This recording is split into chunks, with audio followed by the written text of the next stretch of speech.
Hello guys, welcome to my new blog. আগের মতন আবারও আজকের একটা নতুন ভিডিও নিয়ে তোমাদের কাছে চলে এসেছি।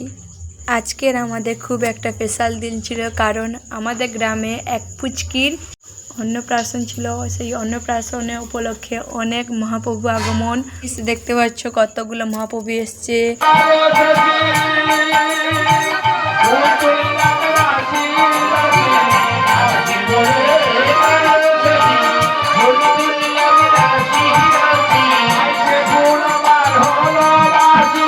তো গাইস, মহাপ্রভু আগমনে সবাই কত আনন্দ করছে, আমরাও খুব আনন্দ করছি। দেখো একটা পুচকি বনু, সেও নাচছে। তো আমার ছেলে কীর্তন গানে তালে তালে নাচছে, কিছুক্ষণ পর দেখাবো। কারণ ও এতটাই ঠাকুর ভক্ত যে যেখানে কীর্তন গান হবে দুহাত তুলে নাচা শুরু করে দেবে। সো গাইস, তো দেখছো ডেকোরেশন মানে প্যান্ডেলটা এত সুন্দর করেছে, তোমরা মানে না দেখছো দেখে বলো কেমন হয়েছে। মানে খুব সুন্দর করেছে, মন্দিরটাকেও খুব সুন্দর করে সাজিয়েছে দেখছো বন্ধুরা। তো মহাপ্রভুদের সবগুলোকে দেখাচ্ছি তোমাদেরকে, তো তোমরা দেখো।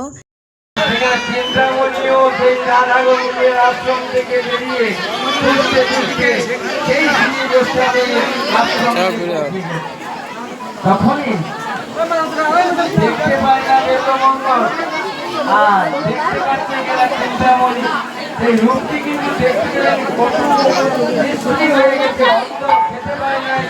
আর সমস্ত জায়গার মধ্যে জর্জরিত হয়ে ব্যবস্থা আমার ছেলের কথা বলেছিলাম যে আমার ছেলে কীর্তন গানে নাচছে। তো দাদুর কোলে ওঠে দুহাত তুলে কীর্তন গানে তালে তালে নাচছে। তো এও ঠাকুরের ভক্ত হয়, যেখানে কীর্তন গান শুনবে ও দেখতে পেলেই নাচা শুরু করে যায়।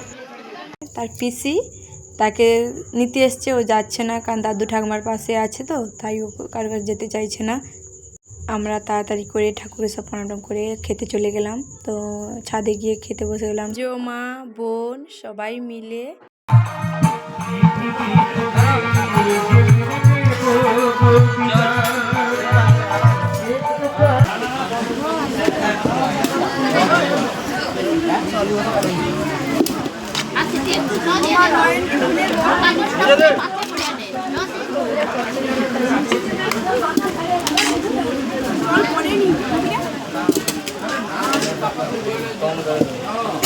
ফটাফট খাওয়া দাওয়া শেষ করে চলে গেলাম সেই পুচকুর কাছে।